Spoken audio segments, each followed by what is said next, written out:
If you want to customize the lock screen on a Samsung Galaxy S26, first of all, we're gonna go to settings. Over here in settings, scroll down a little bit and search for wallpaper and style. In here, we should be able to find the lock screen, so we should be able to tap on it in order to customize it. In here, we can find the clock. Unfortunately, in my case, I'm using the roaming clock, so we can of course turn that off if you want to. To find it, we need to open settings and go to lock screen and AOD, and then over here we can turn off the roaming clock.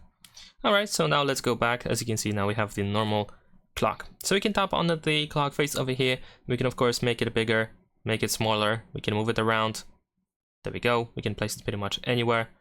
If you tap on the clock, you can change the font as well. So we have a couple of different font options that you can go through. You can try to find your favorite one. In some cases, you can adjust the thickness of the font.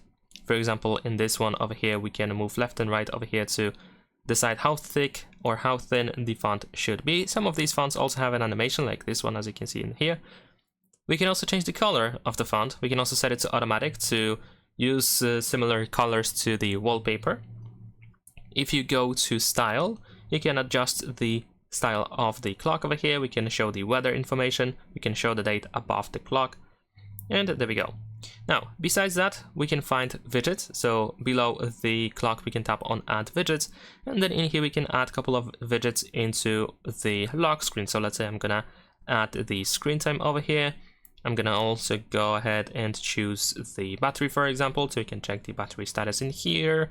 And maybe something more like the Samsung Health, so I can set up the daily activity. Unfortunately, the space, the area over here for widgets is limited. We have 4 slots in total, and some widgets take 2 slots, as you can see over here by the difference of these widgets. Now here we can also of course switch to the home screen view, but that is not really important in this case. In the bottom left and bottom right corner, we can find some additional actions, so shortcuts that you can add to the lock screen.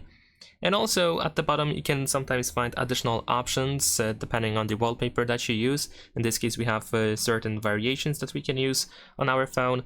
And in the upper left corner, you can change the wallpaper if you want to do that just for the lock screen.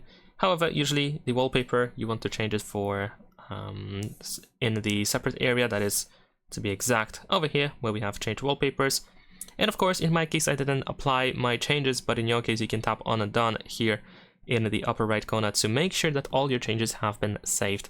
And that is pretty much it. Leave a like and subscribe.